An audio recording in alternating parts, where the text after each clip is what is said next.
नमस्कार, स्वागत है आप सभी का। मैं हूं आपके साथ भावना नैयर। देश का सबसे भरोसेमंद चैनल डीडी न्यूज पर लेकर हाजिर हूं आपका अपना पसंदीदा शो खबरों का सरपंच न्यूज पंच। आज का न्यूज पंच बहुत खास है। न्यूज पंच ने अपना शानदार 1 साल पूरा कर लिया है। 3 दिसंबर 2024 यानी आज ही के दिन पिछले साल सुबह 10:30 बजे और दोपहर 2 बजे दिन की टॉप न्यूज को सटीक आंकड़ों और तथ्यों के साथ पेश करने की शुरुआत हुई थी। न्यूज पंच ने न सिर्फ खबरों को तेज रफ्तार दी, बल्कि नई सोच, कॉन्सेप्ट, ग्राफिक्स और दिन की टॉप हेडलाइंस को एक अलग नजरिए से आपके सामने रखा और खबर की पूरी जांच पड़ताल और हर एक बिंदु को पैनी नजर से पेश किया। इस पूरे सफर में दर्शकों ने इसे भरपूर सराहा और प्यार भी दिया। इस दौरान हमें दर्शकों से मिला अविश्वसनीय और जबरदस्त रिस्पॉन्स हम सबके लिए एक मजबूती बनकर आया। न्यूज पंच की असीम सफलता के पीछे एक मजबूत टीम पूरे साल निरंतर इस कार्यक्रम को और बेहतर करने के लिए काम करती रही।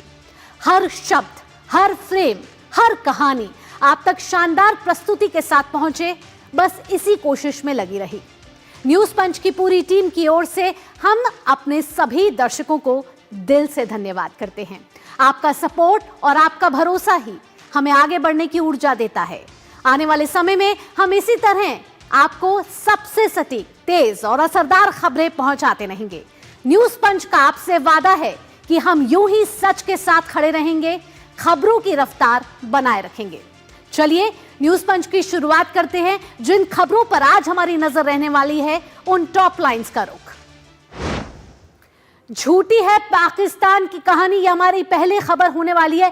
कैसे पाकिस्तान के झूठ से भारत पर्दाफाश कर रहा है। भारत श्रीलंका की मदद कर रहा है इस कठिन समय में, और ऐसे में पाकिस्तान भारत को झूठा करार दे रहा है। पाकिस्तान के इस भ्रामक एजेंडे का पर्दाफाश हो चुका है, भारत ने कर दिया। बताएंगे आपको विश्लेषण के साथ न्यूज पंच में। इसके साथ जिस दूसरी खबर पर हमारी नजर रहेगी वो है समुद्री ताकत भारत की कैसे बढ़ रही है, कैसे मजबूत हो रही है, कैसे सशक्त हो रही है और दुश्मनों का अब दमन करने आ चुका है अरिदमन। बताएंगे क्या है अरिदमन और क्या है इसकी विशेषता।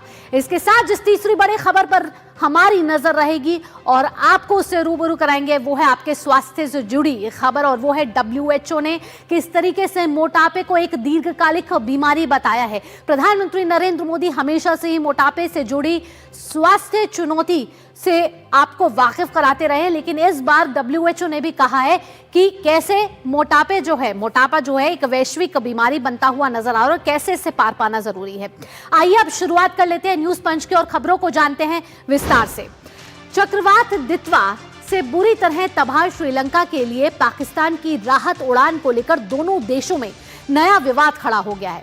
पाकिस्तान ने दावा किया है कि भारत उसकी मानवीय सहायता वाली उड़ानों का जानबूझकर उसको रोक रहा है, जिससे श्रीलंका तक राहत पहुंचाने में देरी हो रही है। हालांकि भारत ने पाकिस्तान के आरोपों को तुरंत खारिज करते हुए कहा कि उसने मानवीय दृष्टि से पाकिस्तान के अनुरोध को उसी दिन सिर्फ 4 घंटे के भीतर मंजूरी दे दी थी। भारत ने इस मुद्दे पर पाकिस्तान की ओर से फैलाए जा रहे झूठे दावों को सिरे से नकार दिया है, सिरे से खारिज कर दिया है। आइए आपको बताते हैं ग्राफिक्स के जरिए कि किस तरीके से पाकिस्तान का झूठ पर्दाफाश जो है वो हो रहा है और बेबुनियाद तरीके से भारत पर वो लगा रहा है आरोप, जिसको भारत ने बयानों के साथ ही तथ्यों के साथ बताया है बेतुका। ग्राफिक्स का रुख करेंगे। आपको बताते हैं कि भारत का बयान किस तरीके से बेतुका है और भारत ने कैसे दिया है करारा जवाब पाकिस्तान को। आपको बता दें, ये देखिए ग्राफिक्स के जरिए हम आपको बता रहे हैं कि किस तरीके से भारत ने यहाँ एक कड़ा जवाब दिया है पाकिस्तान को। श्रीलंका के लिए उड़ान की अनुमति पर पाकिस्तान ने झूठ बोला है, ये कहना है भारत के विदेश मंत्रालय की ओर से जारी बयान में। साथ ही भारत ने नहीं दी हवाई मार्ग से उड़ान की अनुमति, ये कह रहा है पाक लगातार भारत पर आरोप लगा रहा था कि जो उड़ान श्रीलंका को जानी थी पाकिस्तान की तरफ से मानवीय सहायता के लिए, इसमें उन्होंने कहा है कि भारत ने उस पर देरी की। भारत ने बताया सिर्फ 4 घंटे में उसने अनुमति दे दी थी। साथ ही भारत की छवि खराब करने की कोशिश यहां कर रहा है पाकिस्तान, साफ तौर पर विदेश मंत्रालय ने कहा है, और पाक के बयान को हास्यास्पद बताया है और साथ ही सिरे से खारिज किया है विदेश मंत्रालय ने। यहाँ पे भारत का विदेश मंत्रालय जो ये लगातार कह रहा है कि पाकिस्तान झूठ फैला रहा है, पाकिस्तान के जो बयान हैं वो बेतुके हैं, साथ ही भारत विरोधी बयान है ये, और इसके साथ विदेश मंत्रालय ने कहा है कि गलत सूचना फैलाने की नाकाम कोशिश जो है उसको उजागर किया है विदेश मंत्रालय ने। आगे बढ़ेंगे, विदेश मंत्रालय का बयान और क्या कह रहा है, ग्राफिक्स के जरिए आपको बताते हैं। विदेश मंत्रालय का बयान ये कह रहा है कि हम पाकिस्तान के विदेश मंत्रालय के उस बेतुके बयान को खारिज करते हैं जो भारत के खिलाफ गलत जानकारी फैलाने की और कोशिश है। श्रीलंका ने मानवीय सहायता ले जा रहे पाकिस्तानी एयरक्राफ्ट के लिए ओवरफ्लाइट क्लियरेंस का अनुरोध इस्लामाबाद में भारतीय हाई कमीशन को 1 दिसंबर 2025 को लगभग 1 बजे मिली थी। जानकारी है, मानवीय सहायता की अर्जेंसी को देखते हुए, यानी इस इमरजेंसी को देखते हुए भारत सरकार ने उसी दिन अनुरोध का तत्काल प्रक्रिया उसकी की और अनुरोध माना भी, और 1 दिसंबर 2025 यानी जिस दिन अनुरोध मिला 1 बजे 5:30 बजे आइटनरी के अनुसार ओवरफ्लाइट की परमिशन दे दी, यानी महज 4 घंटे में ये परमिशन मिल गई थी। भारत इस मुश्किल समय में श्रीलंका के लोगों की हर संभव तरीके से सहायता करने के लिए प्रतिबद्ध है, ये कहना है भारत सरकार का, भारत के विदेश मंत्रालय का। और इस बयान में साफ तौर पर भारत ने अपना रुख साफ किया है कि उसने पाकिस्तान जो मानवीय सहायता श्रीलंका को भेज रहा था जिस फ्लाइट के जरिए, उसमें उसकी अनुमति में बिल्कुल देरी नहीं की। आइए आपको बताते हैं कि किस तरीके से भारत श्रीलंका के इस कठिन समय में, जब श्रीलंका में चक्रवात दितवा आया, कई लोग इसमें फंसे रहे और कई राहत अभियान चलाए गए जिसमें भारत लगातार मददगार बनके साबित हुआ। विश्व बंधु के रूप में भारत को हमेशा देखा जाता है। आपको बता दें कि पूरी तरह कट गए हैं कई जिले श्रीलंका के समय, सड़कों और पुलों का बड़ा हिस्सा हो चुका है नष्ट।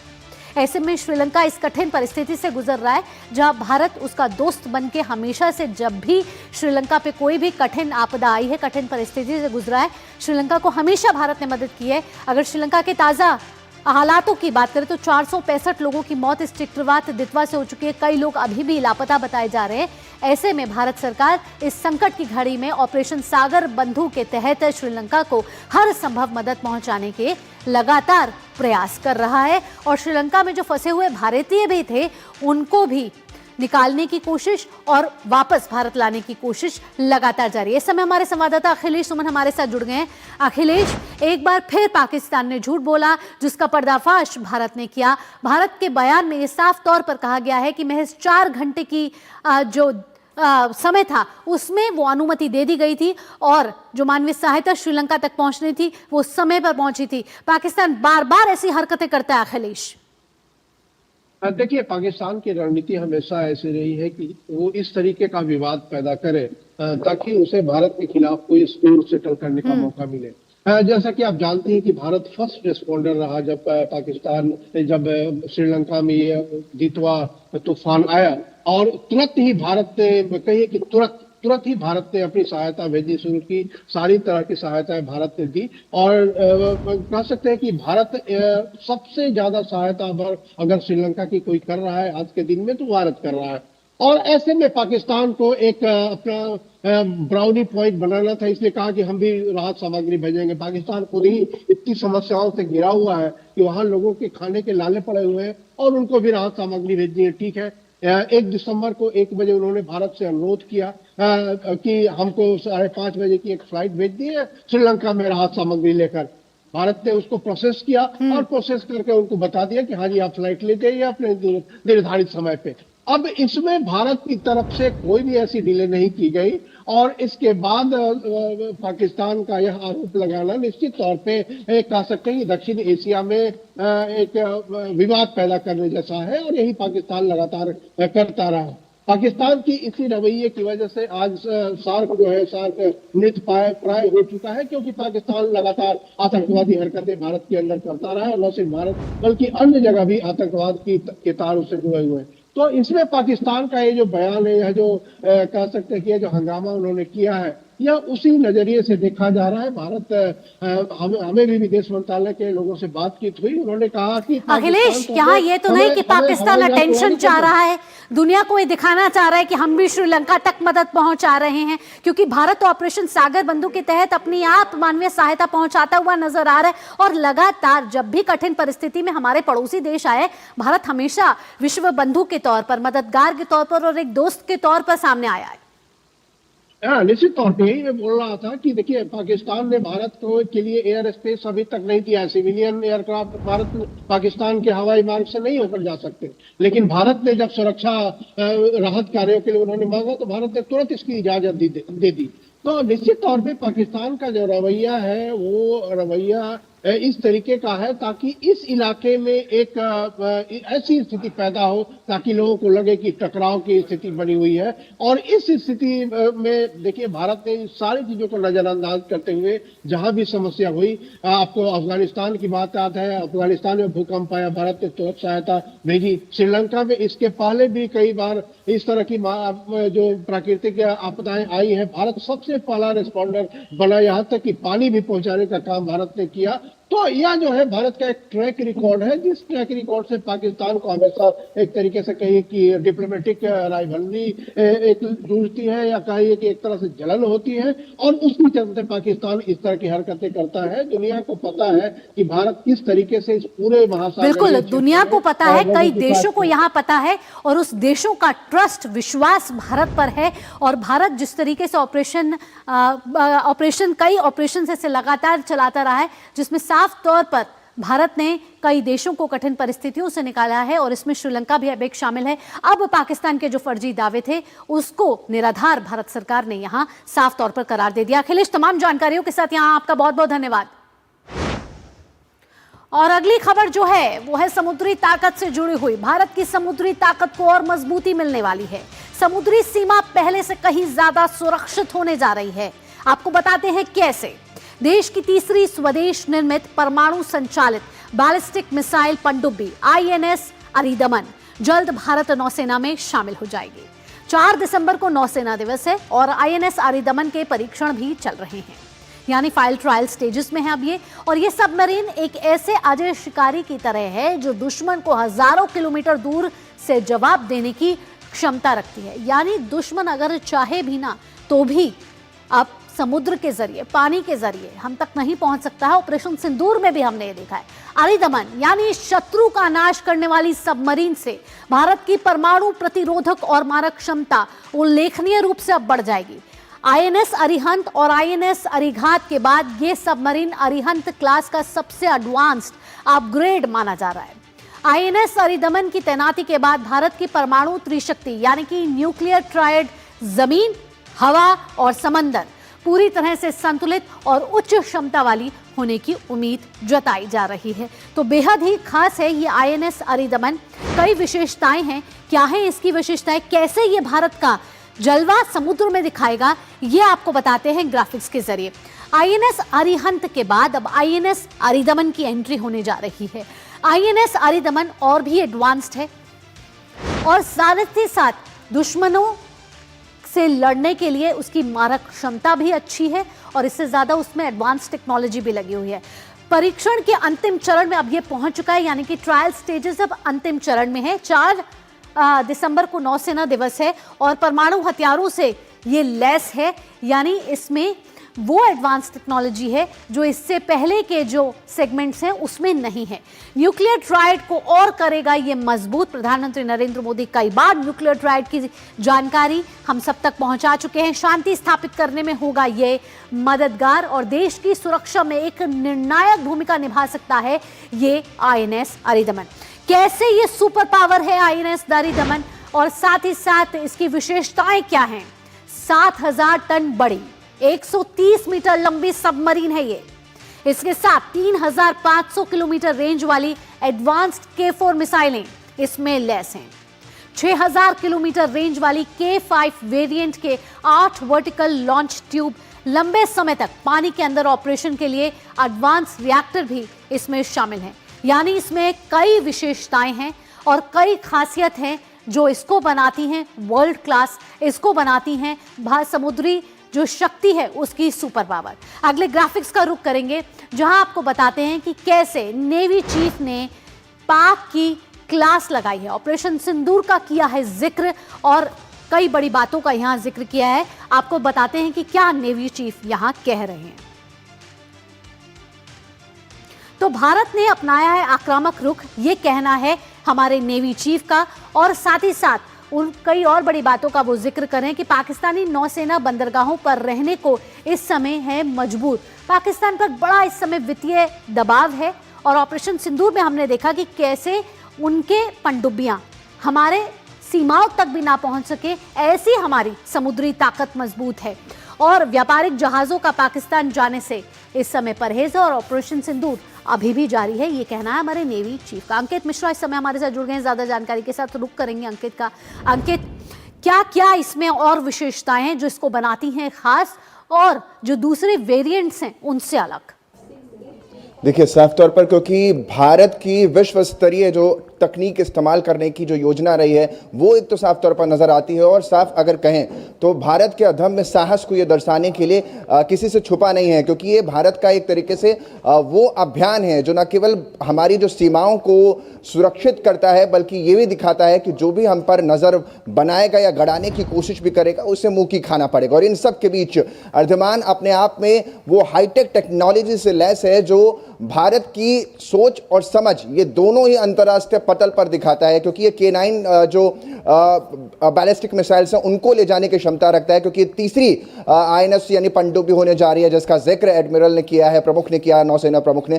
तो इन सब के बीच जो खासतौर पर इसकी जो बड़ी बात है अगर मैं आपको बताने की कोशिश करूं तो यानी इसकी मारक क्षमता जो है वो पहले से अधिक है और मिसाइलों को ले जाने और लाने की क्षमता भी ज्यादा। इसकी रफ्तार की अगर गति की बात करें तो वो विश्व स्तरीय है। और इन सब के बीच जो खास इसमें तकनीक का इस्तेमाल किया गया है वो स्वदेशी तकनीक का इस्तेमाल है, यानी भारत अपने आप को विश्व में सबसे ज्यादा मजबूत स्थिति में आप रखने की तरफ बढ़ रहा है। और जैसे ही ये शामिल होती है भारत को तीसरी यानी अरिहंत और आघात के बाद INS आघात के बाद ये तीसरी सबसे बड़ी मिसाइल मिलने यानी तीसरी सबसे बड़ी बैलिस्टिक पावर से जो लैस पनडुब्बी है वो मिलने जा रही है, जो समुद्र में भी जिसका जिक्र हम लगातार करते हैं कि तीनों स्तर पर भारत मजबूत होता है। हमारे रक्षा क्षेत्र को कैसे मजबूत किया जाए इस पर बल दिया जा रहा है, आत्मनिर्भरता इसमें कैसे लिया जाए इस पर भी जोर दिया जा रहा है, और मेड इन इंडिया कैसे डिफेंस इक्विपमेंट्स बनाए जाए इस पर भी कहीं ना कहीं हमारा ध्यान केंद्रित है। इसके साथ जो बात हो रही है कि न्यूक्लियर ट्राइड को यह मजबूती देगा, प्रधानमंत्री नरेंद्र मोदी अलग अलग मंचों से न्यूक्लियर ट्राइड के बारे में बात कर चुके हैं, ऐसे में ये न्यूक्लियर ट्राइड को कैसे दे सकता है मजबूती?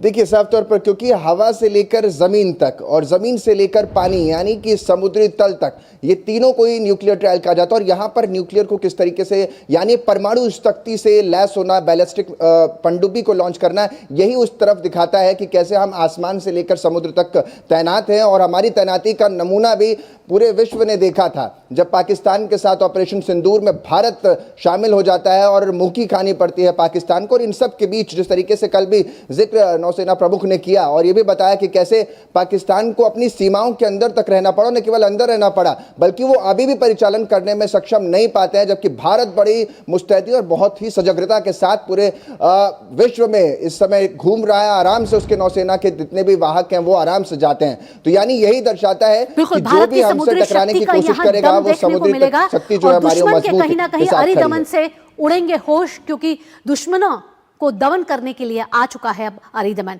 फिलहाल तमाम जानकारियों के साथ अंकित बहुत बहुत धन्यवाद आपका। रुकेंगे यहाँ छोटे से ब्रेक के लिए न्यूज पंच में, लेकिन जब लौटेंगे तब बात होगी आपकी सेहत की, बात होगी मोटापे की। क्या ये सिर्फ भारत की ही स्वास्थ्य चुनौती है या विश्व की एक बड़ी चुनौती बन चुकी है? WHO इस पर क्या दे रहा है सुझाव, ये सब इस छोटे से ब्रेक के बाद। हमने 2.5 में सोचा था ये। संजीव, हाँ, ये वाला घर पिक करना एक मास्टर स्ट्रोक है। ये घर बजट से ज्यादा है। कौन देगा हमें बढ़िया होम लोन? सचिन। सचिन क्यों देगा होम लोन? सचिन, अरे मैं नहीं, सचिन बैंक ऑफ बड़ौदा देगा तुम्हें बढ़िया होम लोन और बेहतर इंटरेस्ट रेट भी मिलेगा। बैंक ऑफ बड़ौदा से होम लोन लेना भी एक मास्टर स्ट्रोक है। जब धरती चीर कर निकलता है लोहे का पत्थर और मिलता है मोंगिया के जोश से, फिर तपता है, पिघलता है और बनता है फौलाद। अब होता है सरिया सारी खूबियों के साथ। मोंगिया स्टील, मजबूत देश का मजबूत सरिया। ब्रेक के बाद आपका स्वागत है। आप देख रहे हैं न्यूज पंच। न्यूज पंच में बात अब सेहत की। पहले का जब दौर होता था ना, तो जब कोई मोटा होता था तो कहते थे कि खाते पीते घर का है, लेकिन आज ऐसा नहीं है। मोटापा एक स्वास्थ्य चुनौती बन चुकी है। विश्व स्वास्थ्य संगठन ने पहली बार मोटापे के दीर्घकालिक इलाज के लिए GLP-1 थेरेपी की सिफारिशों को शामिल किया है। ये कदम क्यों उठाया गया है? ये कदम इसलिए उठाया गया है क्योंकि वैश्विक स्तर पर चिकित्सकीय दृष्टिकोण में एक बड़ा परिवर्तन इसको माना जा रहा है। क्या है ये थेरेपी? क्यों WHO इसके बारे में सुझाव दे रहा है, रेकमेंड कर रहा है? विश्व भर में 1 अरब से ज्यादा लोग इस समय मोटापे से प्रभावित हैं, यानी कि ये एक वैश्विक स्वास्थ्य चुनौती बन चुकी है मोटापा। और प्रधानमंत्री नरेंद्र मोदी अलग अलग मंचों से मोटापे को लेकर देश को अवगत करा चुके हैं। और WHO का उद्देश्य यह है कि सुरक्षित उपचार विकल्पों का विस्तार कैसे किया जाए, साथ ही वो इस क्षेत्र में लागत और समान पहुंच की चुनौतियों को भी रेखांकित करना जहां चाह रहा है। मोटापा एक बड़ी हेल्थ चुनौती बन चुकी है, एक बड़ी स्वास्थ्य चुनौती है, देश के लिए नहीं विश्व के लिए। ऐसे में WHO ने गाइडलाइंस जारी की है। आपको ग्राफिक्स के जरिए बताएंगे गाइडलाइंस कि अब सिर्फ दवा काम नहीं आएगी, इसके साथ कई और उपाय भी करने पड़ेंगे। इसी से ही इस मोटापे से, इस चुनौती से पार पाया जा सकता है, क्योंकि मोटापे से कई मौतें भी सामने आ रही हैं, कई बीमारियां ऐसे आ रही हैं जो आपके स्वास्थ्य के लिए ठीक नहीं है, आपके भविष्य के लिए ठीक नहीं है। ग्राफिक्स के जरिए आपको बताते हैं कि विश्व स्वास्थ्य संगठन यानी कि WHO ने क्या गाइडलाइंस जारी की हैं, क्या एडवाइजरी जारी की है। GLP-1 थेरेपी जिसकी हम बात कर रहे हैं, इसके बारे में WHO जिक्र कर रहा है, कह रहा है कि इसके इस्तेमाल पर जो गाइडलाइंस है उसके बारे में ध्यान देना जरूरी है। चुनौती से निपटने के लिए WHO ने ये गाइडलाइंस जारी की हैं। दवाओं के साथ व्यवहार परिवर्तन कार्यक्रम अनिवार्य है, यानी कि आपके बिहेवियरल चेंज में आने बहुत जरूरी है। साथ ही व्यापक सरकारी और सामुदायिक प्रयास जरूरी है, यानी गवर्नमेंट को साथ आना पड़ेगा, एक कम्युनिटी को साथ आना पड़ेगा, तभी हम इस स्वास्थ्य चुनौती से पार पा सकते हैं, इससे निपटा जा सकता है। इसके साथ साथ आपको बता दें, ये जो गाइडलाइंस है इसमें GLP-1 थेरेपी के इस्तेमाल पर ये गाइडलाइंस जारी की गई हैं। गाइडलाइंस में क्या है कि चुनौती से निपटने के लिए WHO ने गाइडलाइंस जारी की हैं, जो चुनौती अब सिर्फ देश की नहीं विश्व की बन चुकी है, दुनिया की बन चुकी है। थेरेपी के इस्तेमाल के लिए कई सुझाव दे रही है इस समय WHO। Healthy diet, regular physical activity शामिल है। ये हम सभी जानते हैं कि अगर मोटापे से पार पाना है तो आपको एक हेल्दी डाइट लेनी पड़ेगी, साथ ही साथ व्यायाम जरूर करना पड़ेगा। इसके साथ सभी चीजें आप अपने दम पे ना करें, हेल्थ प्रोफेशनल्स की सपोर्ट लेना भी शामिल है, क्योंकि कई बार इसके नकारात्मक परिणाम आ जाते हैं। अब एक बड़ी ग्लोबल हेल्थ चुनौती कैसे बन चुकी है, इसके बारे में आपको बताते हैं कि कैसे ये एक विश्व की एक बड़ी समस्या है। कितने लोग इससे ग्रसित हैं? 1 अरब से ज्यादा लोग इस समय मोटापे से प्रभावित है, यानी कि विश्व की एक बड़ी जनसंख्या मोटापे से जूझ रही है इस समय। हर देश के लोगों को प्रभावित कर रहा है इस समय मोटापा, इसलिए WHO की गाइडलाइंस ऐसे समय पे बहुत जरूरी है। 2024 में दुनिया भर में मोटापे में 3.7 मिलियन मौतें हुई हैं, यानी पिछले ही साल इतने लोग ने अपनी जान गंवा दी सिर्फ मोटापे की वजह से। मोटापे से निपटने के लिए ठोस कदम की जरूरत है, ये WHO भी कह रहा है, ये भारत सरकार लगातार कह रही है कि अगर आने वाले सालों में अपने भविष्य को उज्जवल बनाना है तो मोटापे को कम करना जरूरी है। 2030 तक पीड़ितों की संख्या दोगुनी होने की आशंका इस समय बताई जा रही है, यानी कि कुछ साल ही रह गए हैं। 2025 चल रहा है और 2025 का अब अंत आने को है। ऐसे में 2030 में सिर्फ 5 साल रह गए, जिसमें ये फिगर्स डबल होने की बात WHO कर रहा है। इस समय हमारे संवाददाता नितेंद्र हमारे साथ जुड़ गए हैं ज्यादा जानकारी के साथ। जानते हैं उनसे WHO की सिफारिशों के लिए और भारत के लिए ये कितनी जरूरी है इस समय में, इस परिवेश में। नितेंद्र, क्या कहना है, जब प्रधानमंत्री नरेंद्र मोदी लगातार मोटापे का जिक्र करते रहे, ऐसे में WHO की गाइडलाइंस में आना एक ग्लोबल स्वास्थ्य चुनौती बन चुकी है इस समय मोटापा? देखिए भावना, WHO आज कह रहा है, लेकिन प्रधानमंत्री बहुत पहले कह चुके हैं और उनकी बहुत सारी पहल है। खासतौर पर उन्होंने जो कहा कि जो अपने के खाने की जो तेल है उसमें 10% की कटौती करें। साथ ही साथ भारत सरकार ने ईट राइट इंडिया और फिट इंडिया जैसे कैंपेन पहले से ही चला रही है। तो इसके पीछे भारत की पहले से ही सोच थी कि मोटापा एक समस्या है, ये गंभीर समस्या है, और उससे क्या हो रहा है कि बहुत सारी जो बीमारियां हैं उसका बोझ बढ़ता जा रहा है। और इससे क्या हो रहा है कि एक व्यक्ति के रूप में लागत बढ़ रहा है। अगर आप इलाज कराते हैं, अगर मोटापा से डायबिटीज हो रहा है, दिल की बीमारी, कैंसर, ये तमाम बीमारियां हो रही हैं। साथ ही साथ जो अस्पतालों पे बोझ बढ़ रहा है, तो भारत ने पहले ही इस पे काम करना शुरू कर दिया था। और सबसे बड़ी बात है कि आपको अपने को फिट रखना है, हेल्दी डाइट लेना है। ये तमाम गतिविधियां जो है जो हम लोग ऑफिस में बैठ के करते हैं, उसके बाद कोई एक्टिविटी नहीं होती। खासतौर पे जो बच्चे हैं, आप देखिए कि छोटे छोटे बच्चे, स्कूल के बच्चे हैं, वो जो आप जंक फूड खाते हैं, उसकी वजह से वो मोटापे के शिकार हो रहे थे। एक गंभीर समस्या है और भारत ने कई ऐसी पहल की है। WHO निश्चित तौर पे सिर्फ दवाओं की बात नहीं करता है कि सिर्फ दवा खाने से नहीं होगा, बाकी आपको शारीरिक गतिविधि बढ़ानी होगी, प्रोटीन खाना जिस होगा, फल खाना WHO होगा, जिस healthy GLP-1 थेरेपी की बात कर रहा है उसको थोड़ा विस्तार में बताइए नितेंद्र। क्या ये थेरेपी एक हेल्दी डाइट की बात, एक वातावरण की बात, व्यवहार में बदलाव लाने की बात, क्या है इस थेरेपी के मुख्य उद्देश्य?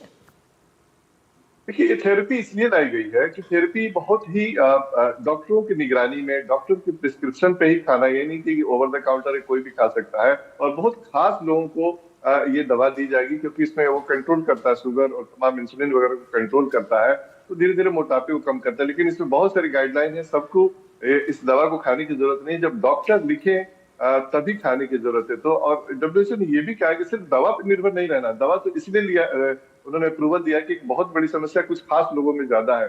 सबसे बड़ी बात है कि अपनी जो शारीरिक गतिविधि है, अपनी जो आपकी दिन भर की जो एक्टिविटी है, आपकी खान पान है, उसमें बदलाव लाए, अपने व्यवहार में बदलाव लाए, वॉक करें, टहलें, कम से कम 1 घंटा व्यायाम करें, खेलें कूदें, ये गतिविधि बढ़ाने की जरूरत है। ये सबसे बड़ी जनता को बताने की भी जरूरत है और WHO ने भी यही कहा है।